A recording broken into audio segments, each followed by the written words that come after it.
Sí, ahora les digo, lo que pasa es que llego de Necochea, voy a llegar entre 10:15. Los que vienen apurados capaz que no lleguen a las 3, que yo llego 3:15. Pero es la primera clase, por eso ahora les aviso. ¿Sí? Ah, claro.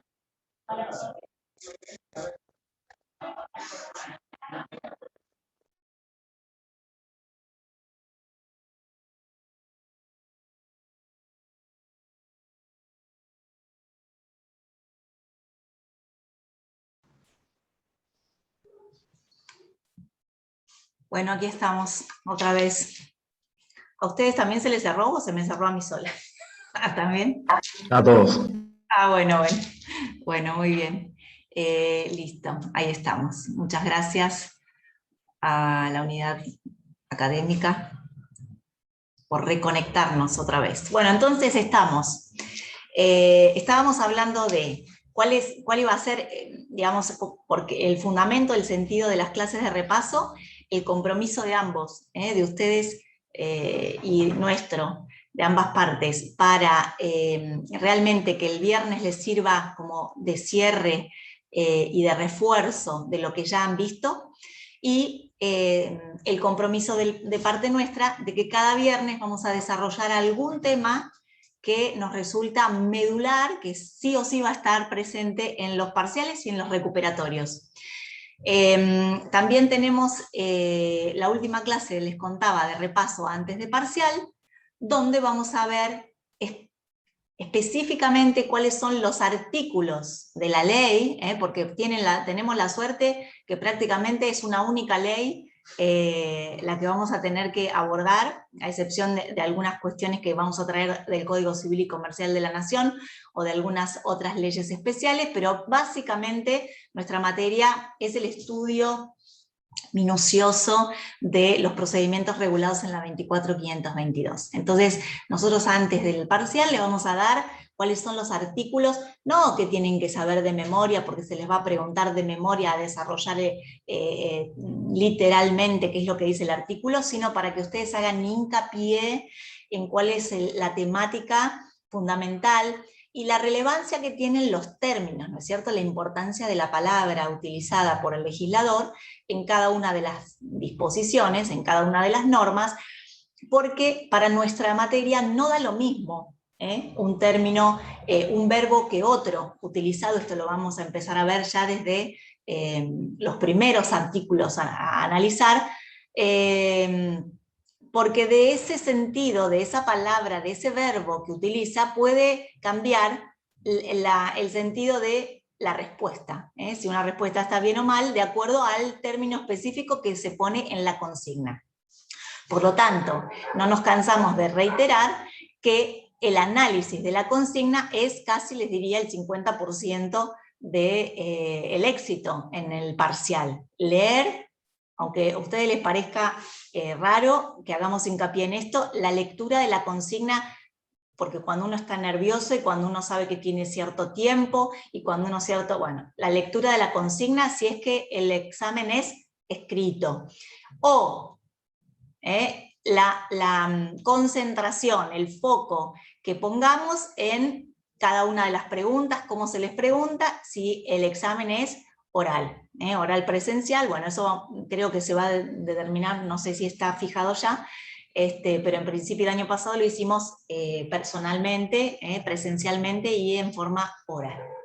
Que a mí me encanta, porque aparte yo los veo, nosotros nos conocemos, ya nos vamos conociendo en las clases, me importa mucho la participación de ustedes en clase, la calidad de las preguntas y el tono de las preguntas, también nos da a nosotros los docentes una idea de su compromiso, del estado de su propio avance en el estudio, en el material, etcétera, etcétera, etcétera. Bueno, preámbulo aparte, lo que vamos a comenzar a hacer entonces es, ya tuvieron todas las clases y por lo que me han dicho las docentes, alguien tiene abierto, Belén, tenés abierto ahí está, el micrófono.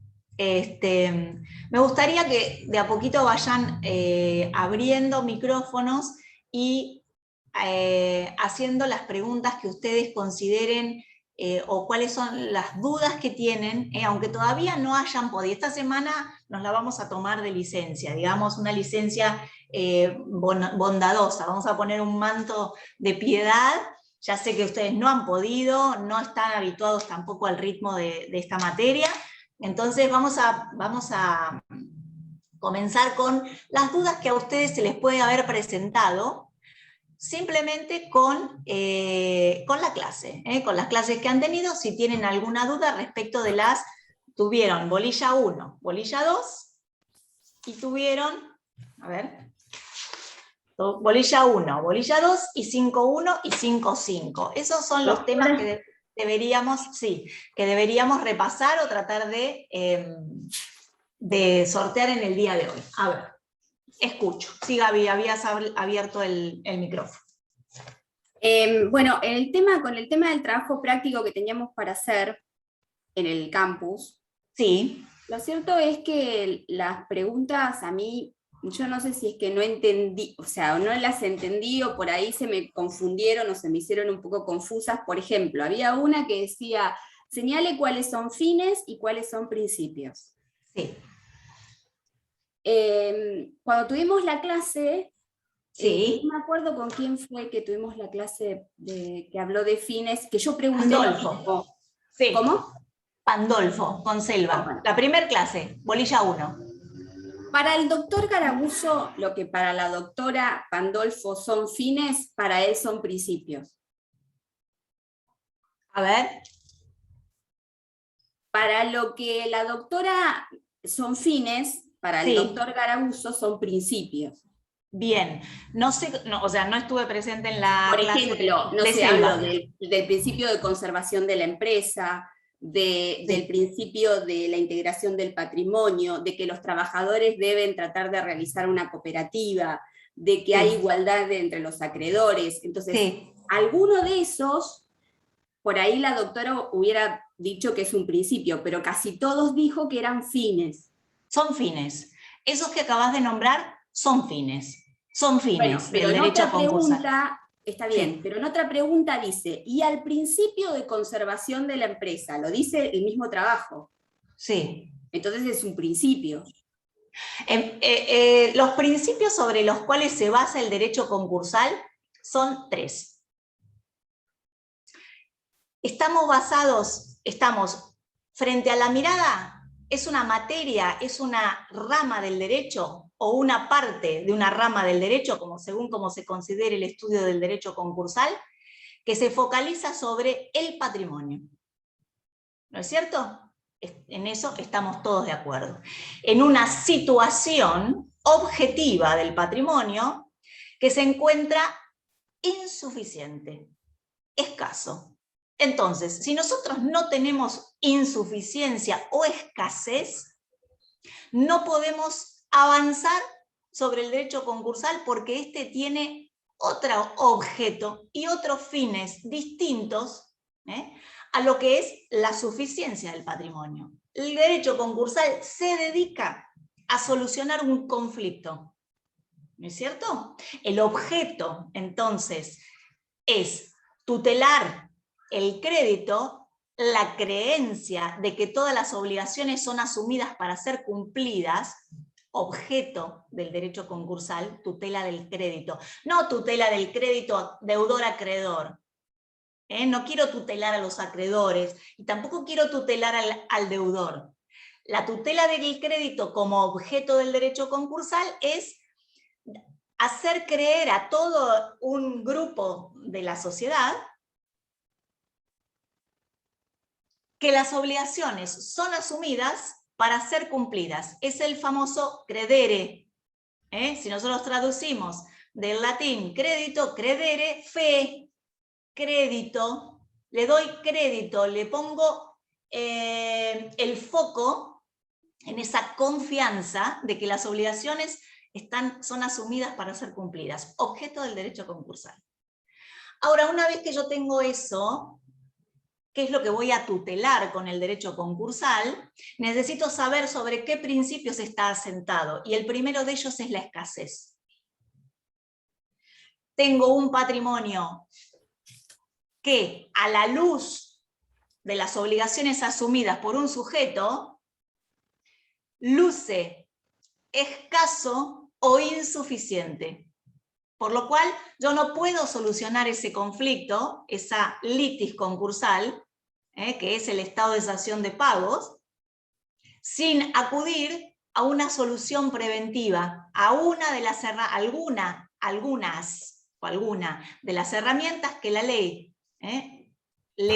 nos confiere para sortear esas dificultades de carácter patrimonial, ¿no es cierto? Acá no estamos hablando de subjetividad, no estamos hablando de la voluntad del deudor, si quiere o no quiere pagar, si se retrasó porque se olvidó, si tuvo un lapsus y no anotó ese pasivo, ese crédito. Acá hay una foto, hay una situación objetiva del patrimonio asentado sobre el primer principio, que es la escasez. Bien. ¿Por qué vamos a tener una ley que le facilita al titular de este patrimonio sortear la escasez? Porque las empresas se suponen entes valiosos. Yo no soy Enrique Fernández Puentes, sino Alicia Cereijido. Ahora me veo Enrique Fernández Puentes. Entonces, ¿para qué la ley le va a dar herramientas? Porque las empresas se suponen unidades funcionales, no solamente de bienes materiales, sino también de trabajo, de fuerza de trabajo, que son valiosas no solo para deudor y acreedores, sino para una sociedad completa. Porque si bien hay sujetos que se van a ver afectados en forma directa por esta escasez del patrimonio, también este efecto de la escasez se expande, se proyecta y se reproduce, se atomiza respecto a múltiples situaciones y sujetos.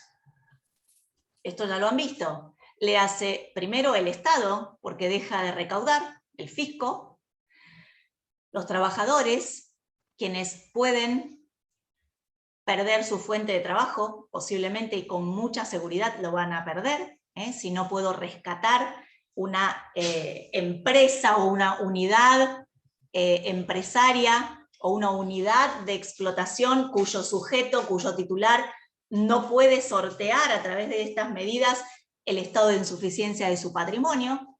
Los bancos, el sistema financiero, quienes van a tener que pasar estos créditos y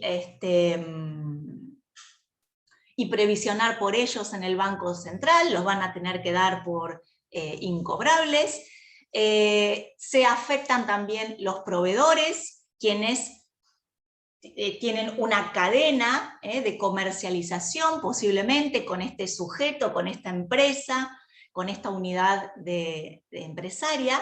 Por lo tanto, donde tienen una empresa, un sujeto, un patrimonio que no puede hacer frente a las obligaciones y tampoco puede salir de esa situación de insolvencia, pierden un cliente, pierden consumo, pierden los consumidores, que pierden también la posibilidad de que una empresa útil, hábil, solvente, les provea de un servicio privado o de un servicio público. Los sindicatos, que donde pierden una unidad de empresaria, dejan de tener los aportes. O sea, todo el sistema previsional, donde si dejan de tener de recibir el fisco los aportes de los empresarios o de las unidades comerciales o de explotación, el sistema se desequilibra, o porque con ellos se mantiene un cierto equilibrio entre trabajadores activos y pasivos.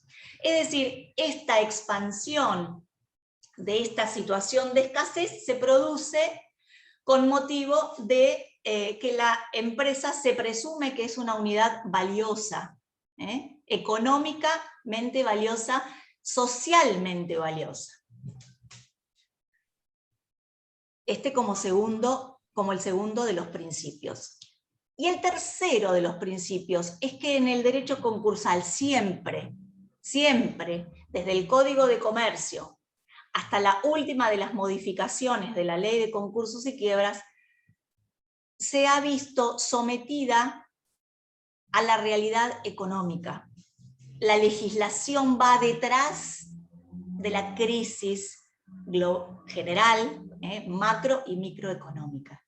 Entonces, se trata de un concepto, el derecho concursal es hermoso, porque es una materia que, si bien su fundamento, su raíz es totalmente jurídica, obviamente, está nutrida de conceptos económicos, de conceptos financieros, de conceptos laborales, de conceptos civiles.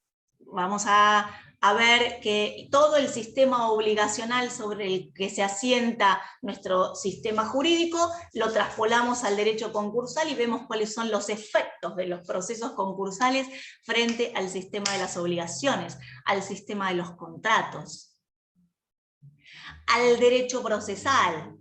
O sea, es una rama que está irrigada y nutrida por el resto del sistema jurídico y económico financiero.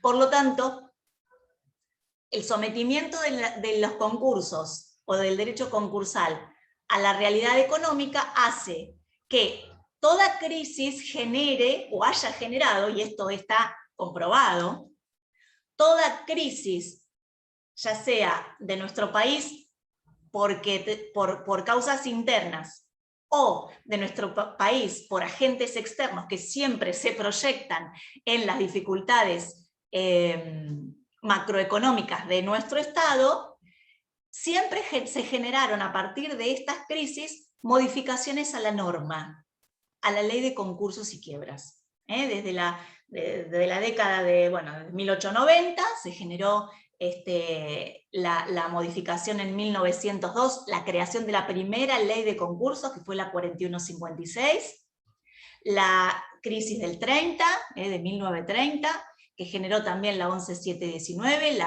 todas las crisis de los 80, con la 19551, y así sucesivamente de los 90, 95, que fue donde se promulga y sanciona la 24522, más todo el resto de las crisis, Corralito, Corralón, etcétera, etcétera. Ustedes eran chiquitos algunos, pero habrán sabido de lo que fue la PESificación, las normas de emergencia del 2001, 2002, dieron el resto de las modificaciones a esta norma madre. Entonces, ese sometimiento a la realidad económica importa que la ley de concursos, como toda norma, porque tampoco es que nosotros en otra rama del derecho vamos anticipándonos a la realidad.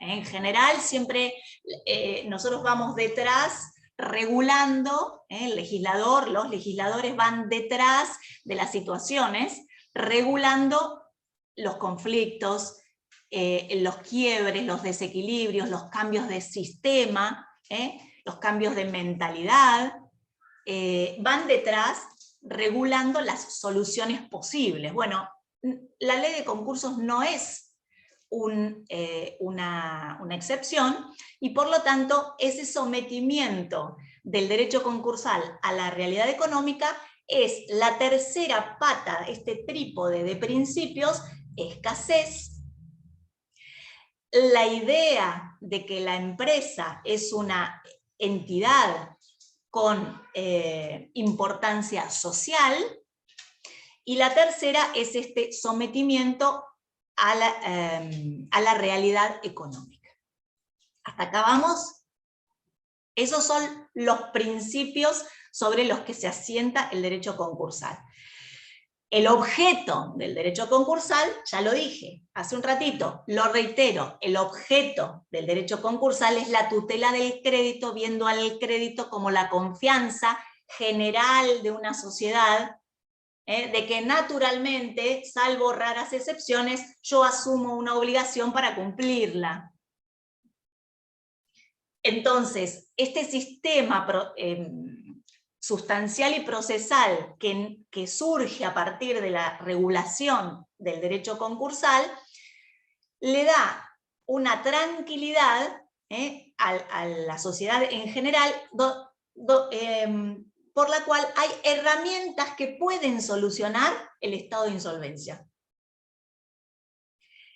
Entonces estoy tutelando esa confianza, tratando de que todos contratemos tranquilos, nos obliguemos tranquilamente, que en general se obligan, los sujetos nos obligamos para cumplir regularmente con nuestras obligaciones, y si hay alguna imposibilidad o alguna crisis, algún elemento que importa el incumplimiento, y que es por la insuficiencia patrimonial, hay una norma que regula las soluciones.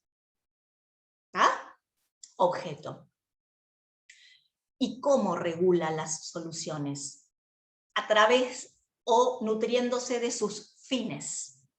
¿Para qué la ley le otorga herramientas al titular de un patrimonio para que pueda superar ese estado de insolvencia y llegar, en definitiva, a que concretamente se encuentre tutelado el crédito? Para eso la ley establece uno de sus fines, que es la igualdad de los acreedores. ¿Hasta acá vamos bien? No sé si la pregunta, Gaby, vos, bien. Entonces, uno de los fines de la ley para que estas herramientas sean efectivas, la finalidad de la regulación para que estas herramientas sean efectivas es tratar de mantener la igualdad de los acreedores, igualdad que no es una igualdad total. No todos los acreedores son iguales, sino que ante los iguales, igualdad de soluciones. Y esto hace que, parados sobre el concepto de patrimonio como atributo de la personalidad, concepto que es mantenido por el Código Civil y Comercial de la Nación, y regulado expresamente, cosa que no hacía el Código Civil, Ley 340 de Vélez, artículo 242, dice que el patrimonio de un sujeto es la prenda común de los acreedores. Ahora, cuando ese patrimonio se encuentra solvente, patrimonio que ustedes van a saber leer, el patrimonio está compuesto por la totalidad de los activos, es decir, los bienes, derechos y créditos de un sujeto. También está conformado ese patrimonio por las deudas, por los créditos que debe, eso conjuntamente, activo y pasivo llamado, contablemente, todo eso conforma el patrimonio. Ese patrimonio es sobre lo que se va a asentar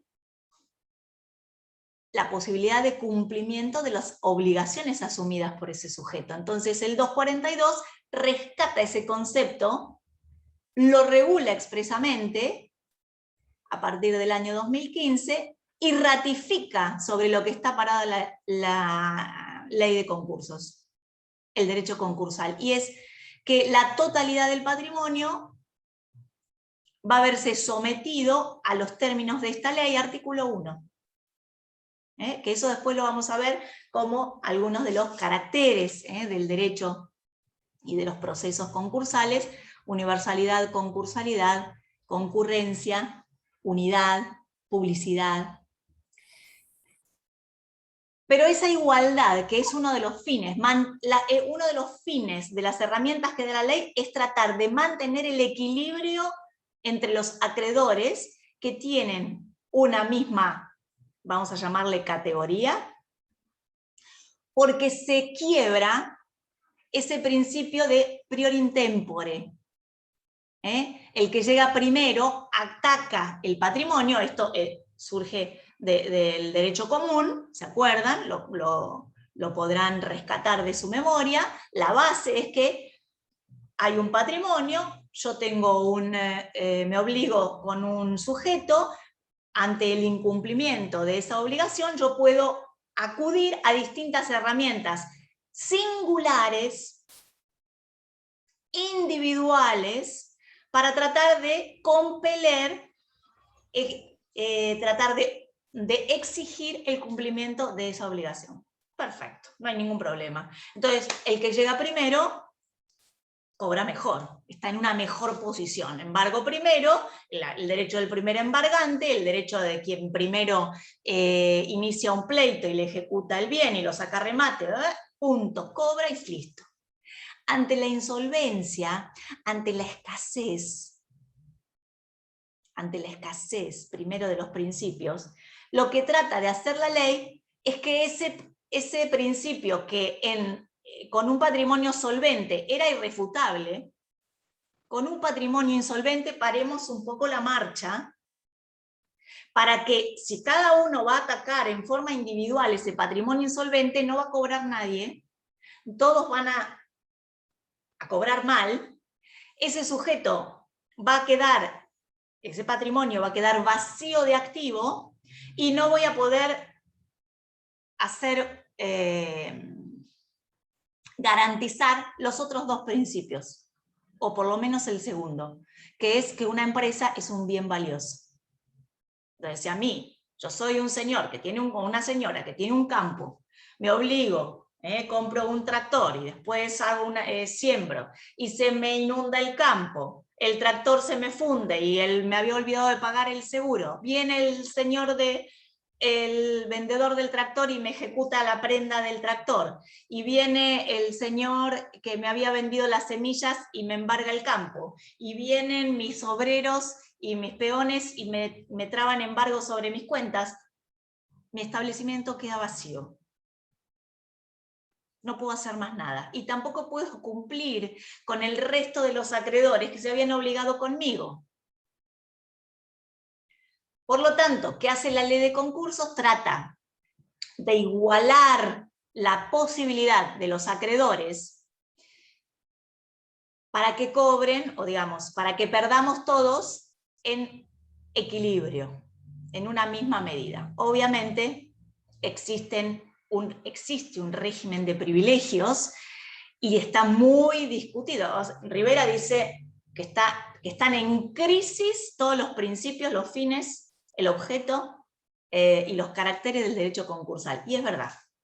Digamos, yo creo lo mismo, el doctor Horacio Garaguso cree lo mismo, Guillermo cree. ¿Por qué? Porque es imposible que una norma que se supone bastante estática, aun cuando debemos adaptarnos a la realidad económica, es una norma bastante estática, bastante lenta, sus modificaciones siempre llegan tarde o llegan mal, porque no son suficientes, porque no son coordinadas.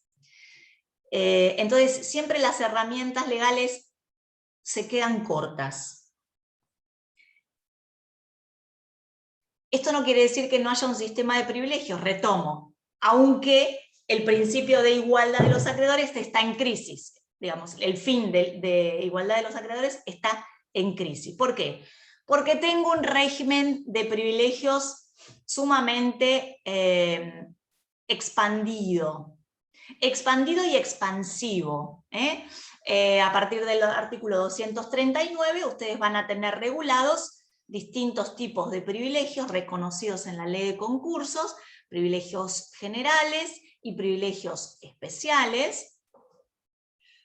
Van a tener un inciso de estos artículos 241, 246, que pareciera que abre la puerta a que aparezcan desde otros ordenamientos, si bien parecería que el régimen de privilegios en materia concursal es un compartimento cerrado, estanco y único, parecería ser que el último inciso de uno de estos artículos, que ya lo vamos a ver y no los quiero apabullar con número y número y número, dice: y todos los otros privilegios establecidos en normas especiales. Parecería ser que este sistema, que parece un sistema de privilegios cerrados, hay una disposición, un inciso que nos deja abierta la puerta para que vengan otros privilegios regulados en otras normas especiales. Por lo tanto, casi les diría que la excepción a la regla es que es de los acreedores quirografarios o que no tienen privilegio.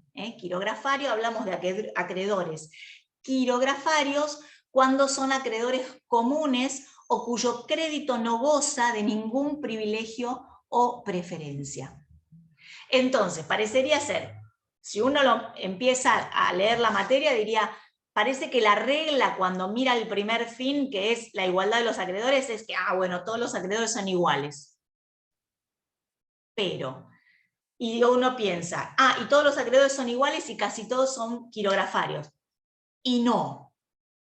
¿Por qué? Porque tengo un régimen de privilegios que establece que ciertos créditos podrán ser, es la calidad del crédito, ya está definido también por el Código Civil y Comercial de la Nación, un privilegio es la calidad otorgada a un crédito para que su titular sea pagado antes que otro. Entonces, es tal el régimen de privilegios y la cantidad que están reconocidas en la norma que parecería ser que los acreedores quirografarios han quedado como la excepción. Salvando estas cuestiones, todos los acreedores privilegiados van a cobrar de acuerdo al orden de los incisos en los especiales, en los generales, y los quirografarios van a cobrar a prorrata, y acá es donde vemos plasmado con mayor facilidad el equilibrio o la igualdad de los acreedores. En la imposibilidad de agredir en forma individual el patrimonio, porque la ley de concursos establece en principio que los pleitos o los reclamos individuales se suspenden y todos los acreedores vamos a tener que venir a someternos a esta ley, y la herramienta para someternos a esta ley, es decir, hacer valer nuestro crédito, va a ser la verificación de créditos que es una herramienta que reemplaza a las acciones individuales. Ejemplo, en el ejemplo del campo, yo tengo un campo, el acreedor del tractor es un acreedor prendario, el acreedor de las semillas es un acreedor quirografario. Si mi patrimonio fuera solvente, si estuviera íntegro, entonces uno me inicia un cobro de pesos, el otro me inicia la ejecución prendaria, agreden en forma individual mi patrimonio y punto. Uno se llevará el tractor, me lo ejecuta en la prenda, otro me embargará la cosecha y se llevará parte del producido de la cosecha. Si yo me someto a uno de los procesos concursales regulados en la norma, o a un concurso preventivo, o a una quiebra, sus procesos individuales, después vamos a ver qué pasa con el prendario, se suspenden en principio y quedan sometidos estos acreedores a las normas o a las herramientas que la ley de concursos le da para hacer valer su derecho. Estas acciones individuales se convertirán en una acción colectiva de insinuación del crédito a través de la verificación de crédito. Verificación que reemplaza a la acción individual. Esta acción colectiva de reconocimiento del crédito, llamado verificación de crédito, reemplaza la acción individual. O por lo menos la encausa y va a tramitar frente al mismo juez. Así que en el concurso tenemos unidad legislativa de norma, unidad de juez, todo esto en principio, porque después vamos a empezar a ver las excepciones, pero quédense tranquilos que lo vamos a ir viendo a medida que transitemos la cursada. Unidad de legislación, es decir, yo me voy a tener que someter a la misma norma, artículo 1. El patrimonio, la totalidad del patrimonio va a quedar afectado, salvo las exclusiones expresamente reguladas en la ley. Concurso, por eso se llama concurso. Ante un proceso, un mismo proceso, concurso es concurrir todos juntos. Concurrir. concurso, al mismo curso, al mismo proceso judicial. Nadie fuera de él, salvo algunas excepciones, ante el mismo juez, a partir de la herramienta del fuero de atracción, todos los juicios de contenido patrimonial contra el concursado / fallido, concursado quebrado, van a tramitar ante el juez del concurso, salvo muchas excepciones también, y a través de las herramientas de solución de litis o de solución de la insolvencia que la misma ley les da. En principio, dos grandes grupos, uno de negociación, la ley da la posibilidad de negociar con los acreedores, o frente a la imposibilidad de la negociación, me presenta toda una variedad de soluciones liquidativas. En el medio vamos a ver el régimen de administración del fideicomiso de administración de los entes deportivos, que vendría a ser una especie de intermezzo ahí entre estas dos soluciones de negociación. Frente al fracaso de la negociación y previo a la liquidación, las entidades deportivas tienen una posibilidad por una disposición especial, la 25.283. Entonces, o 284.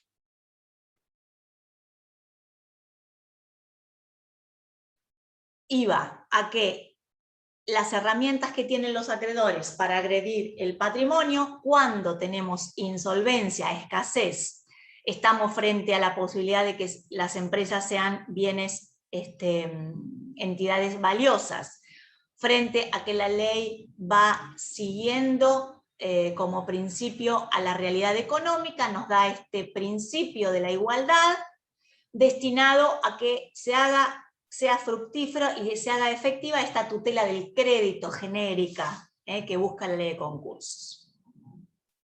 Vamos a volver sobre la igualdad, pero es uno de los fines.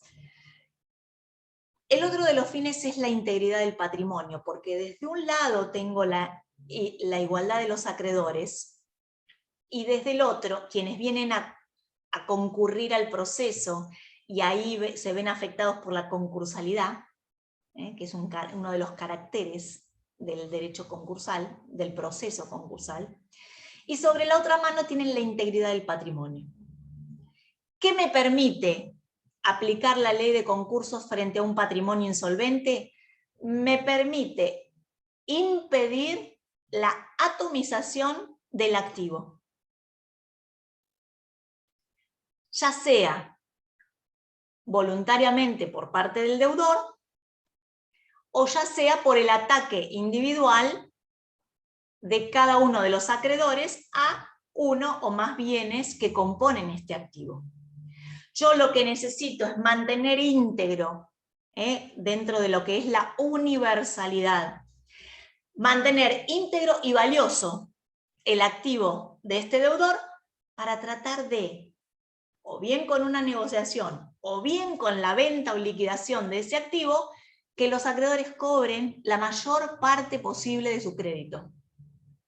Si yo no garantizo la integridad del patrimonio, cuando llegue a la liquidación de los bienes, no voy a tener nada para vender. O lo que tenga va a ser flaco. Ese activo va a estar desvalorizado, atomizado o nulo. Por lo tanto, la ley le da infinitas herramientas para que ese patrimonio se mantenga íntegro. En primer lugar, obviamente, todas las medidas cautelares que se traban desde la apertura, tanto del concurso preventivo como de la quiebra, es decir, el deudor ya no va a poder disponer libremente de los bienes que componen su activo.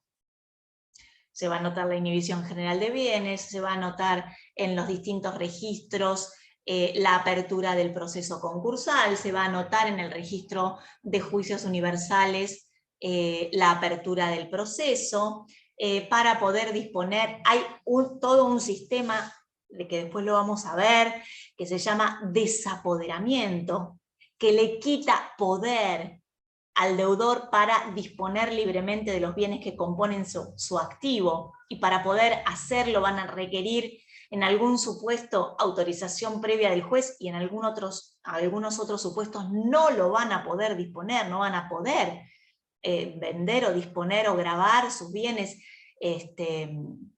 como por ejemplo en el desapoderamiento pleno en la quiebra. Vamos a tener sanciones de ineficacia o de inoponibilidad, como en el artículo 18 para el concurso preventivo, y 118, 119 y 120 en la quiebra, donde algunos actos jurídicos realizados por ese sujeto, estando in bonis, es decir, antes de que se decrete la apertura de su proceso concursal, van a ser inoponibles frente a los acreedores concursales. ¿Para qué? Y para mantener el valor, el nivel de valor de los bienes que componían el activo antes de la presentación en concurso o de la apertura o la sentencia de quiebra. Esto lo vamos a ir viendo más adelante también. Pero son herramientas que hacen que este patrimonio se mantenga lo más íntegro posible. Íntegro en cantidad, que no salgan bienes, se desperdiguen bienes o ejecute el deudor bienes que perjudiquen a sus acreedores concursales, o bien de reintegro, si estos han salido, herramientas que importan la posibilidad de que estos bienes o el valor de esos bienes vuelvan a componer el activo, con esa finalidad, ¿no es cierto? Por eso es un fin, tanto la igualdad de los acreedores como la integridad de ese patrimonio. Y por último, relacionado con los principios, la conservación de la empresa útil, porque si bien como principio tengo que la empresa, digamos, es un bien valioso, puede que sí o puede que no. Es relativo.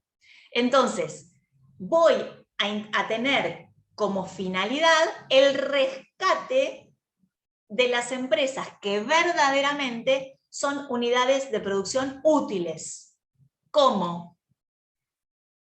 A partir de la negociación, en el caso del concurso preventivo, toda la gama de soluciones que podríamos decir subproductos del concurso preventivo como rama general, como puede ser el concurso en caso de agrupamiento, como puede ser el concurso del garante, regulado en el artículo 68, como puede ser el salvataje de la empresa socialmente útil, para lo cual también se reconoce a las cooperativas, y acá el rol de la cooperativa es fundamental. La cooperativa de trabajo ha sido rescatado como una de las unidades valiosas, o el sistema jurídico le ha reconocido a las cooperativas de trabajadores en relación de dependencia actuales o acreedores laborales, quienes han estado en relación de dependencia con el sujeto concursado o fallido, la posibilidad de ser ellos quienes rescaten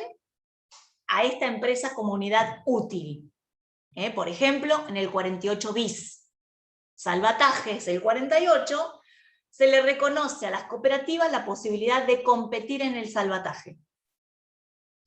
O, por ejemplo, en la posibilidad de continuar con los contratos, cuando hay una quiebra de una empresa, el artículo 187 regula la posibilidad de que uno o varios trabajadores reunidos en cooperativa propongan al juez continuar con alguno o todos los contratos en curso de ejecución en ese momento, que formen parte de la unidad productiva, y entonces le van a proponer la forma de continuarlos, de no generar nuevos pasivos, en principio hasta tanto se resuelva si se puede continuar o no con la explotación de la empresa, artículo 189, para lo cual también se le permite a las cooperativas competir con cualquier otro interesado, o inclusive colaborar con el síndico para continuar con la explotación de la empresa. Todas estas son herramientas que la ley le da, en particular, en general, a los deudores, y en particular a las cooperativas de trabajo, para que la unidad económica siga en pie, en lo posible, sea rescatada, y si no hay otro remedio, si no hay otra solución, si esto es imposible, se llegue a la liquidación con los bienes, con la empresa en marcha, con los bienes valiosos, con los bienes hasta incrementados en el activo, o con un sistema de producción en marcha, que también le da mayor valor a la fallida. Lo mismo pasa con, ya estamos al final, estamos vendiendo todos los bienes, estamos liquidando todo, el artículo 203 bis, fíjense que todo esto ha sido introducido, ¿no? 48 bis, el 187 se modificó, el 203 bis, que le permite a las cooperativas de trabajo adquirir la empresa a liquidarse. Esto lo vamos a ver más adelante. Entonces, fíjense cómo desde la primera bolilla, si nosotros tenemos en claro cuáles son los principios sobre los que se asienta el derecho concursal, no hay duda que nos asentamos frente a la escasez, porque si no, el derecho concursal no tendría nada que hacer. No hay duda que nosotros sabemos que las empresas son bienes valiosos, valiosos no solo para deudor y acreedor, sino para el resto de la sociedad. Y no hay duda que las normas concursales se adecuan, siguen y se acomodan, se modifican, permanecen o mutan a partir de una realidad económica cambiante. Llega tarde, llega a veces mal, llega a veces escasamente, pero va siguiendo la realidad económica. Somos consecuencia, la normativa concursal es consecuencia de... y seguimos el ritmo, bailamos al son de lo que es los avatares y las crisis económicas, financieras del país y mundial. Por otro lado, para poder garantizar el objeto del derecho concursal, que es la tutela del crédito, de la confianza, de que todos vamos a contratar. ¿Quién piensa que se va a comprar algo o que va a contratar con alguien y que no le va a pagar? En principio, esa es una regla, tenemos todos en la cabeza, como me comprometo, yo voy a poder pagar. Puede haber imponderables, puede haber circunstancias externas, puede haber cuestiones internas, pero sin depender de la subjetividad del titular de ese patrimonio, entonces el derecho concursal trata de garantizar la tutela de esa confianza, para lo cual también se nutre de los fines del derecho concursal, que son la igualdad de los acreedores, porque en definitiva, si no podemos contra todo, y finalmente ese sujeto debe someterse a una solución jurisdiccional, entonces se le va a garantizar la igualdad de los acreedores, tratar de garantizar la integridad del patrimonio y tratar de conservar la empresa socialmente útil. Esos son los tres fines sobre los que se va a asentar el derecho concursal. ¿Hasta acá bien? Bien. Ahora, no olvidemos, esto nos vamos a ver el miércoles, y me encanta la clase del miércoles, los espero en forma presencial, porque vamos a ver toda la estructura del proceso. Vamos a empezar con concurso preventivo, y nosotros vamos a poder meter dentro de lo que es el proceso estos principios. Los vamos a ver como si estuviéramos mirando un cuadro que se va pintando. Vamos a ver por qué existen estos principios, por qué estos fines, y en qué lugar del proceso vamos a intentar que esto se encuentre presente, plasmado. Vamos a ver las etapas del proceso concursal preventivo, y ustedes van a poder evaluar después, cuando en la segunda parte, después del primer parcial, veamos las etapas o los distintos tipos de quiebras o procesos liquidativos. Pero en todos los procesos van a estar presentes sí o sí estos principios, estos fines y este objeto. Sobre el proceso está a su vez asentado en dos. Yo imagino, cuando hablo de los caracteres, imagino una balanza de la justicia. Y en uno de los platillos pongo la concursalidad, que es todos los acreedores cuyo crédito tenga causa o título anterior, ya sea a la demanda de concurso preventivo o a la sentencia de quiebra, van a verse sometidos a las reglas del proceso concursal. Concursalidad en un lado, en un platillo de esta balanza. Y la otra, sobre el otro platillo está la universalidad, que es todo el patrimonio del deudor va a verse sometido a los efectos de la ley, salvo expresas exclusiones de esta.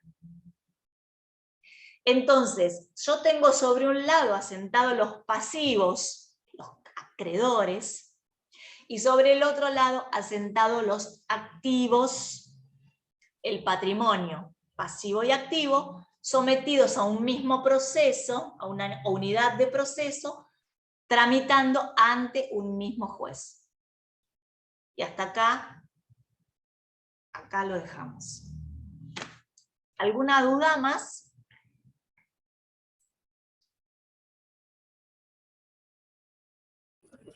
Los prácticos, ¿cuál? ¿Se corrigen en el campus? ¿Se suben las notas al campus? Sí, al campus. Profe. Sí. Dos preguntas en una. Sí. En la última clase vimos el concurso del garante y la extensión de la quiebra. ¿Podría someramente extenderse un poquito? Sí, sí. Igual, Juan, Juan o Orlando te dicen. Sí, Juan. Juan, entonces, Juan, quédense tranquilos, chicos, porque todo esto lo vamos a ver a medida que avancemos en la cursada, pero ustedes les hago un panorama de cuáles son los... Podríamos clasificar los procesos de acuerdo a distintos aspectos. Un aspecto cuantitativo podría ser en grandes y pequeños procesos, sin diferenciar entre si son preventivos o liquidativos. Entonces, cuantitativamente la ley intenta calificar a los procesos en grandes concursos, en grandes quiebras, en pequeños concursos y pequeñas quiebras. 2 artículos se dedica a regular las características de los pequeños procesos, artículo 288 y 289. Intentó, pero no lo logró el legislador, diferenciar la complejidad entre grandes y pequeños procesos. Lo único que logró hacer apenas es simplificar un poco los recaudos de la presentación, de los pequeños procesos, no se requieren certificaciones contables del pasivo, de los acreedores, abaratar apenas un poco los costos e introducir 2 tipos de sindicatura, sindicatura A y sindicatura B, de acuerdo a si se trata de grandes o pequeños procesos, será grandes sindicatura A, pequeños procesos sindicatura B y punto aparte. Duran lo mismo, las etapas del proceso son idénticas, no se facilita para nada, no hay una regulación de concurso de consumidores, ni concurso simplificado, como puede haber, por ejemplo, en Estados Unidos, donde hay ese fresh start de los consumidores, donde se sobreendeudan comprándose heladeras, televisores 62 pulgadas y después no pueden pagar, entonces se lo somete a un procedimiento, inclusive en algunas partes son administrativos, no jurisdiccionales, y se hace toda una bola de pasivo, ven cómo lo puede solucionar, y si no, y arranca de nuevo. Se intenta, cada vez las legislaciones más modernas lo que intentan hacer es focalizar cuál es el patrimonio insolvente o escaso, y tratar de que ese mismo comerciante empresario arranque de nuevo. ¿Por qué? Porque me importa más su productividad, generar actividad económica, que estancar a un sujeto, a un patrimonio, y hasta que no termino de liquidar todos los bienes no arranca de vuelta, y está inhibido, y está inhabilitado, y no puede sacar cuenta corriente, y bla, bla, bla. Bueno, eso es viejo, quedó vetusto, pero ahí estamos todavía nosotros. Así que entre grandes y pequeños procesos podemos hacer una gran clasificación entre procesos preventivos o de negociación y procesos liquidativos. Los procesos preventivos son los procesos de negociación. La negociación del deudor con sus acreedores permite superar la insolvencia, superar la situación de crisis, no porque haya desaparecido la insolvencia, sino porque los acreedores acomodan su voluntad de tal modo que le permiten al deudor tener o más plazo, o acomodar de tal modo los pasivos que ese pasivo es totalmente cancelable con la misma producción cotidiana y futura del mismo deudor. ¿Y por qué digo ese pasivo presente en el proceso? Porque muchos acreedores no habrán venido a verificar. Muchos acreedores han venido a verificar, y la cristalización del pasivo hace que ese pasivo que se presentó a verificar se achique. Después vamos a ver cómo. La presentación en concurso importa la suspensión del curso de los intereses. Así que yo tengo el campo, me presento en concurso preventivo, le debía a las semillas desde el año pasado. El señor de la semilla va a poder venir a verificar su crédito por capital, más los intereses que corrieron hasta el día en que yo me presenté en concurso, porque después el artículo 19, en el concurso preventivo, y en la quiebra, en el 129, el concurso importa la suspensión del curso de los intereses. O sea que el taxi de los intereses de cualquier tipo, compensatorios, moratorios, punitorios, se suspende a la fecha de la presentación. Fíjense cómo se va limitando el pasivo, de tal modo que con este pasivo que yo tengo acá verificado, y si yo sigo en actividad, si yo puedo resembrar mi campo, o puedo exportar la soja que tenía en resguardo, voy a cancelar el pasivo. Negocio y salgo, supero la insolvencia. Facetas preventivas. Y, por otro lado, los procesos liquidativos. Fracasado en la negociación, o ni siquiera pude intentar una negociación, estoy tan mal, mi activo está tan mal que yo directamente pido mi quiebra, o me la pide un acreedor, y en ese caso, liquidados los bienes, se cancela el pasivo, y después veremos qué pasa, si alcanza, si no alcanza. Estas dos grandes divisiones entre negociación o concurso preventivo y liquidación es una manera de ver la clasificación o la categorización de los procesos. Dejemos los liquidativos y solo tomemos los preventivos. En los preventivos vamos a tener el concurso preventivo propiamente dicho, general, de un sujeto individual. Vamos a tener la posibilidad, incorporada por la 24522, que aquellos sujetos que conforman un grupo o agrupamiento soliciten en forma conjunta sus concursos preventivos, un concurso por cada sujeto que integra el grupo o agrupamiento. El garante, ahí voy a la respuesta, Juan, no es que me olvidé, ni me fui un poco por las ramas, pero vuelvo.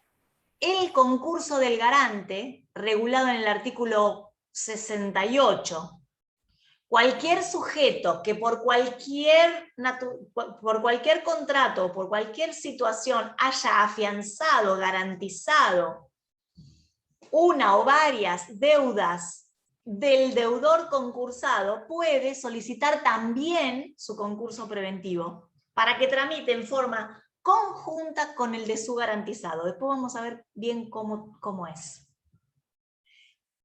es un concurso de naturaleza preventiva, y es un concurso, como es un concurso de naturaleza preventiva, depende de la negociación de cada uno de ellos, garantizado y garante, con sus propios acreedores, porque son dos procesos separados. Simplemente la ley la faculta para que estos procesos tramiten en forma conjunta ante el mismo juez.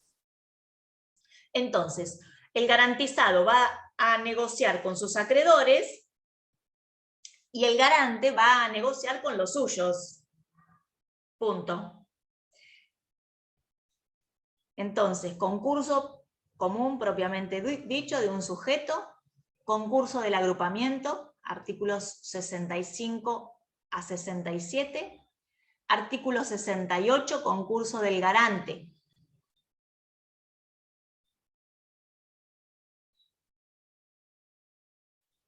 Y vamos a agregar acá, también como una faceta negocial, al APE, Acuerdo Preventivo Extrajudicial. Artículos 69 a 71, 72. El acuerdo preventivo extrajudicial es la posibilidad de la negociación de un sujeto con sus acreedores, que lo podemos hacer aún cuando tengamos un patrimonio in bonis, es decir, cuando no estemos en insolvencia, nosotros estamos en mora con algunas obligaciones, vamos y negociamos con cada uno de nuestros acreedores. Pero, si yo quiero que esos acuerdos tengan carácter concursales, es decir, que el acuerdo tenga efecto respecto de todos mis acreedores, aún los que no hayan participado del procedimiento, como sucede en el concurso preventivo, tengo que someterlo a homologación judicial. Entonces, el APE, el acuerdo preventivo que nació extrajudicial, se convierte en un acuerdo judicial cuando lo someto a homologación por el juez del concurso. ¿Está? Estas son soluciones preventivas. Del otro lado tenemos las liquidativas. Quiebra directa a pedido del propio deudor. Quiebra directa a pedido de un acreedor. Quiebras indirectas. Se llaman indirectas porque antes que la quiebra ha habido un concurso preventivo que fracasó. ¿Está?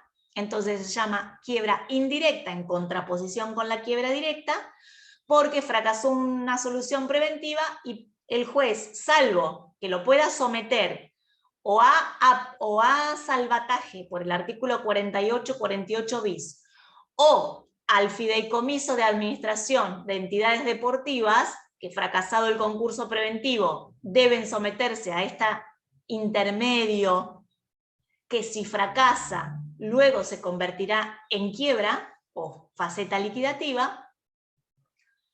Estas quiebras indirectas tienen como antecesor necesario la existencia de un proceso de negociación o un proceso concursal preventivo.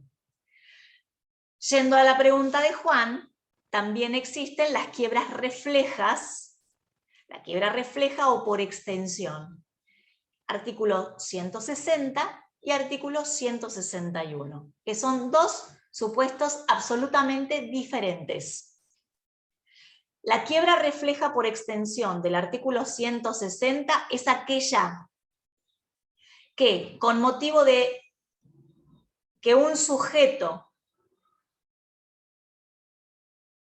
tiene como característica, una persona jurídica, tiene como característica la responsabilidad ilimitada de sus socios, la quiebra de la sociedad, dice el 160, importa la quiebra de los socios con responsabilidad ilimitada. Es decir, si yo presento en quiebra, tengo que saberlo bien como abogado, at and sound. Si yo voy a presentar en quiebra a una colectiva, el juez tiene que decretar la quiebra de la colectiva y decretar la quiebra de cada uno de los socios de la colectiva. Artículo 160. Después lo vamos a ver bien en la segunda parte, porque esto tiene algunas aristas, sobre todo en cuanto a la amplitud de la responsabilidad. asumida por los socios. ¿Y qué pasa con los socios que se habían ido, recedido, habían sido excluidos, bla, bla, bla? En cambio, la quiebra por extensión del 161 siempre se trata de quiebra, Juan y todos, ¿no? Cuando hablamos de extensión, siempre se trata de procesos liquidativos. No hay extensión de concurso preventivo. Perfecto, sí, sí. Entonces, los supuestos del 161 son totalmente distintos. Se trata de quiebra sancionatoria, y son sancionatorias porque tratan de reintegrar el activo de la sociedad fallida que no tiene nada de activo, o su activo es muy flaco. Inciso 1 del 161. A toda persona que bajo la apariencia de la fallida dispuso de los bienes como si fueran propios en perjuicio de los acreedores. Ejemplo típico, el testaferro, está en quiebra el verdadero empresario, ¿no? Y le tiene todos los activos en nombre de otro, y tengo todo el pasivo. ¿Qué hace la ley? Sanciona a ese sujeto que está ocultando bienes, que está siendo titular, que de alguna manera está defraudando a los acreedores. Entonces le extiende la quiebra a aquel sujeto. Hay muchos más supuestos, después lo vamos a ver en la segunda parte. Pero tengo un sujeto que no tiene nada de activo. ¿Por qué? Y porque hay acá una ilicitud. Y hay un perjuicio a los acreedores, porque habiendo ilicitud, bueno, no hay sanción solamente, tiene que haber el perjuicio a los acreedores. Entonces, extiende la quiebra o se refleja la quiebra de este sujeto hacia aquel que tiene los bienes, los activos. ¿Para qué? Para ampliar, para mantener o para repotenciar el valor del activo. Por eso la integridad del patrimonio. Es una herramienta de repotenciación. Tengo otro responsable más que va a tener que pagar el pasivo de esta fallida originaria. Este instituto tiene muchas aristas, y tiene tantas aristas como inutilización de la herramienta, porque cada vez se usa menos la extensión de la quiebra, pero está regulada. El inciso segundo sanciona a la controlante, que aplasta a la controlada, la deja vacía para beneficiar a la controlante o al grupo al que pertenece. No está sancionado el control societario en el 161, sino el abuso del control societario. Es decir, la quiebra de la controlada se extiende a la controlante porque hace lo mismo. Todo el pasivo le quedó a la controlada y la controlante tiene todo lo bueno. Y me quedó en la controlada todo lo malo, todo el pasivo. Y lo bueno se lo lleva la controlante o el grupo de control. Y el tercer inciso es cuando hay confusión patrimonial inescindible entre dos o más sujetos. Entonces yo tengo la fallida, que tiene mucho pasivo, tiene poquito activo, y tengo otros sujetos, personas físicas o humanas, cuyo patrimonio activo y pasivo está confundido con la de esta fallida, le puedo extender la quiebra. ¿Para qué? Para ampliar la responsabilidad. A veces, tramitar todo este proceso tan engorroso, donde hay que probar, como tiene carácter sancionatorio, ustedes sabrán que hay un carácter de tipicidad en la figura, o sea que tienen que estar presentes todas las características enunciadas en los incisos. A toda persona que bajo la apariencia, o sea, tiene que haber una apariencia, haya dispuesto actos de disposición o de administración extraordinaria, de los bienes como si fueran propios, o sea, tiene que estar presente, es tan difícil que se dé y es tan difícil poder acreditarlo, que a veces un proceso ordinario, como es el proceso de extensión, hermosísimo, llegamos a una sentencia que tiene pocos efectos prácticos en beneficio de los acreedores de la fallida. Ya lo vamos a ver por qué.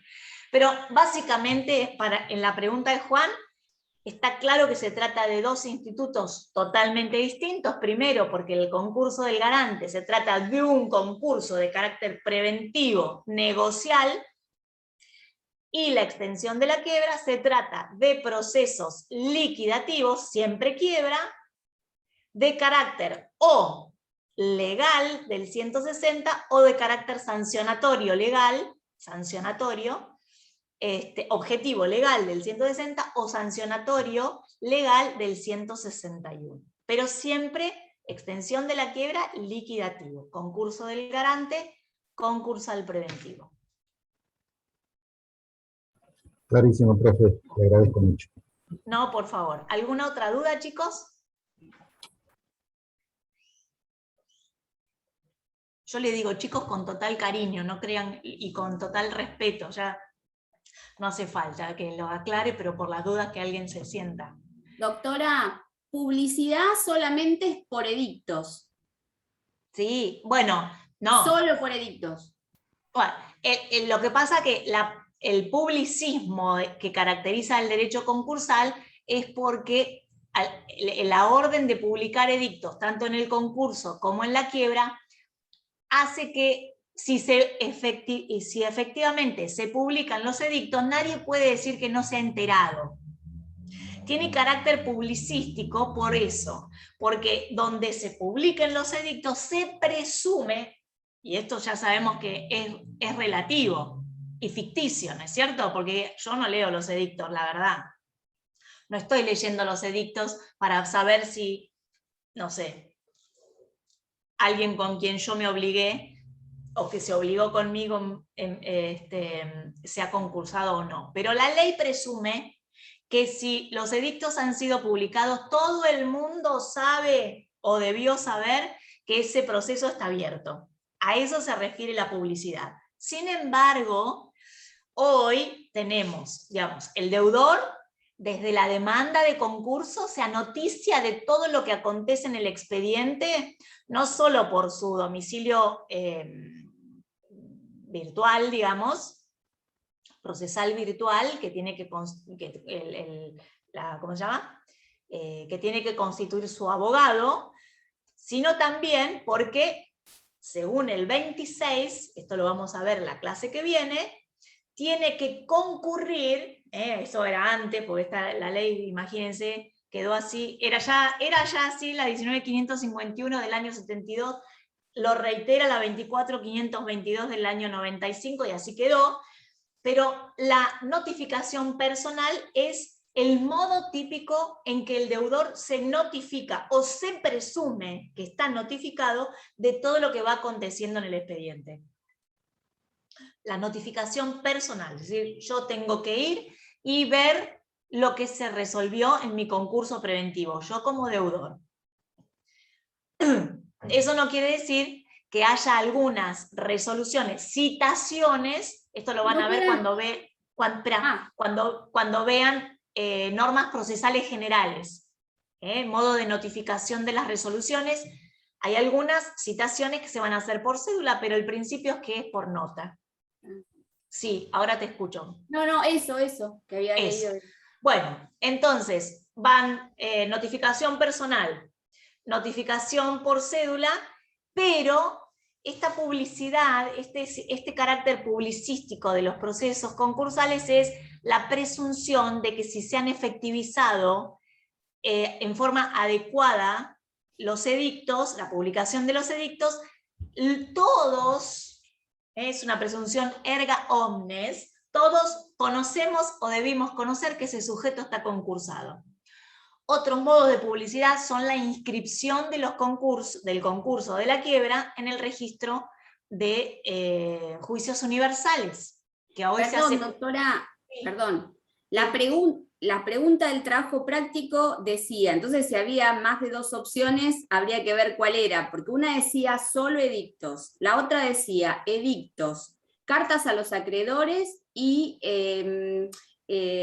formulario de juicios universales. Y el otro no sé qué decía. Pero la consigna que decía, porque tenés que ver la consigna. Sí. ¿De qué forma? Bueno, tenía que ver con la publicidad, tenía que ver con eso. Bien, en principio, el único sistema reconocido de publicidad erga omnes es la publicidad edictal. Sin perjuicio de lo cual, es lo que yo les venía diciendo, existen otros modos de notificaciones y de comunicación. Por ejemplo, la carta a los acreedores es la carta del 29. El síndico, una vez que se publiquen los edictos, tiene 5 días para acreditar que ha mandado carta a los acreedores, pero esto es relativo, Gaby, porque los acreedores que denunció el deudor. El síndico, cuando acepta el cargo, se va a ir a la demanda y va a decir, estos son los A, B, C, D, F, G. Le mando carta A, B, C, D, F, G, pero aparte de estos, puede haber otros. Perdón, doctora, pero entonces la pregunta bien contestada es por edictos. Claro, sí, si es así la consigna, sí. Profe, pero como perdón. no vi la consigna, yo te doy el panorama de posibilidades. Porque no vi el trabajo práctico, no sé bien. Pero si igual es así, decía, yo creería ¿puedo que decirlo?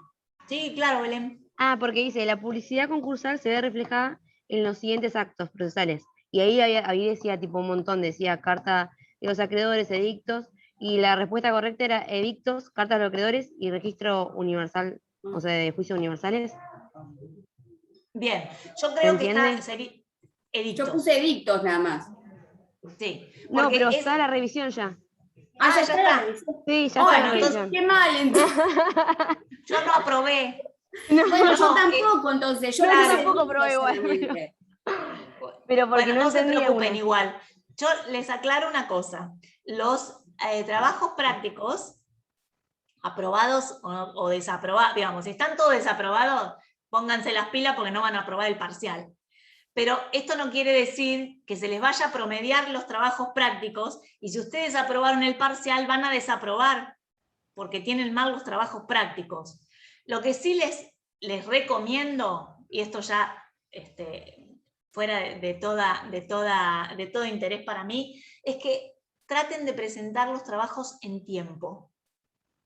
Porque le van a dar unos días para presentarlo y algunos hasta 1 minuto tarde presentan. Y eso ya a nosotros nos daba como un rojo. Presentó el trabajo tarde, 1 minuto, 1 hora o 1 día tarde es tarde. No importa cómo, si están equivocados, completo, incompleto, preséntenlos. Porque para nosotros ese es una nota de concepto. Entonces, si ustedes están dando el examen y vemos que les falta un poco, nos vamos a cómo estuvieron sus trabajos prácticos y nosotros podemos completar la nota. ¿Me explico? No se enrosquen, no se enrosquen. Y tomen con mucho cariño la materia, porque la materia es una materia compleja. Desmitifiquen que es imposible, porque de hecho hay más de no sé qué cantidad de abogados en Mar del Plata que atravesaron la misma materia, la aprobaron con nota, es hermosa materia. Traten de sacarse un poco de presión, no se enrosquen con los trabajos prácticos, preséntenlos en términos y vayan a las clases. Porque nosotros tratamos de darle todas las explicaciones de todo el contenido y sobre todo de los temas que se toman.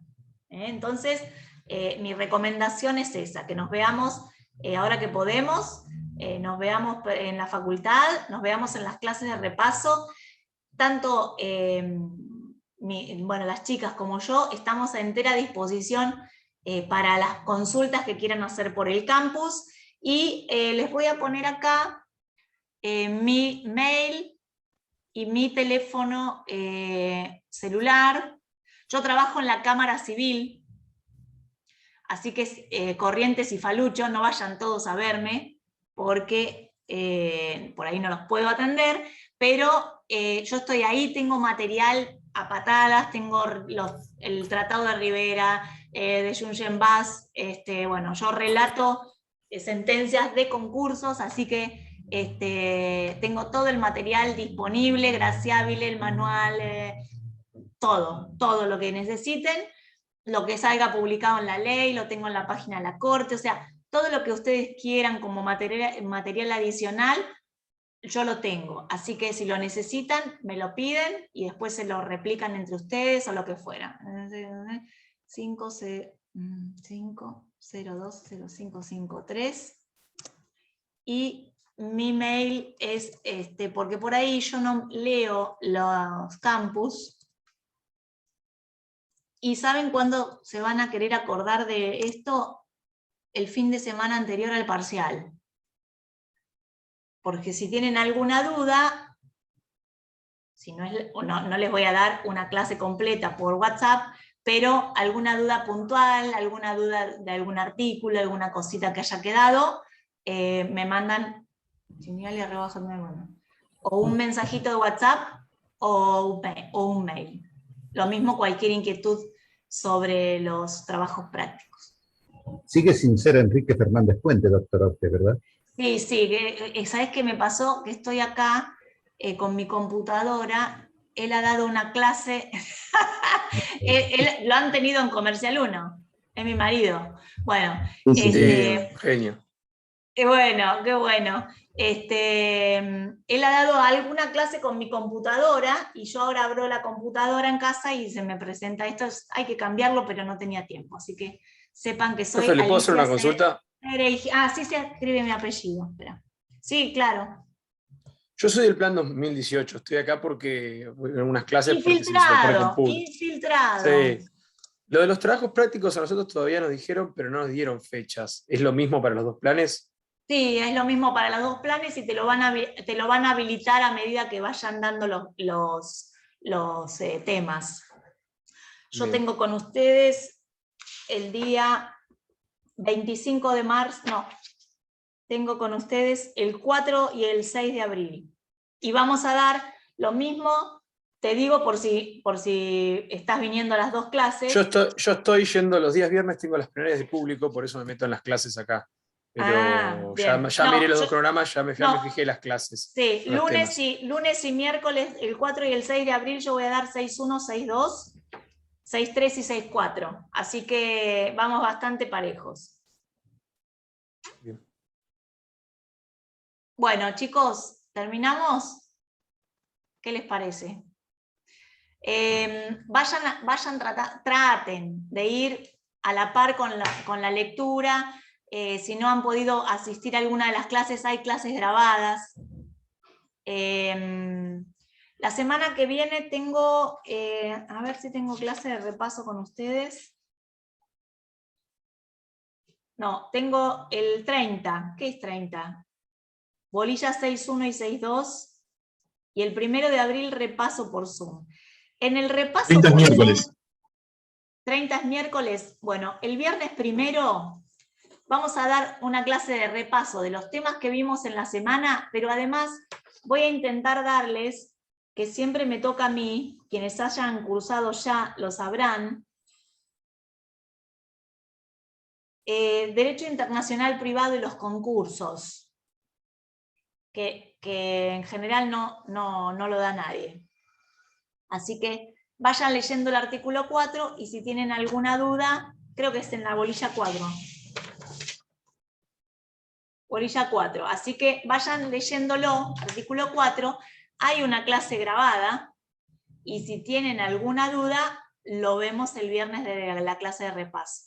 Pero en general, voy a confesar, y esto no está grabando, sí está grabando, el artículo 4 no se toma en parcial.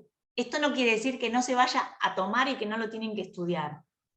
Pero como es un tema complejo, en general se deja para recuperatorio, entonces solamente voy a decir eso. Pero de todas maneras, ante cualquier duda que tengan, lo desarrollamos o lo vemos en la clase que viene. Buen fin de semana para todos y muchas gracias. Gracias por su atención. Adiós.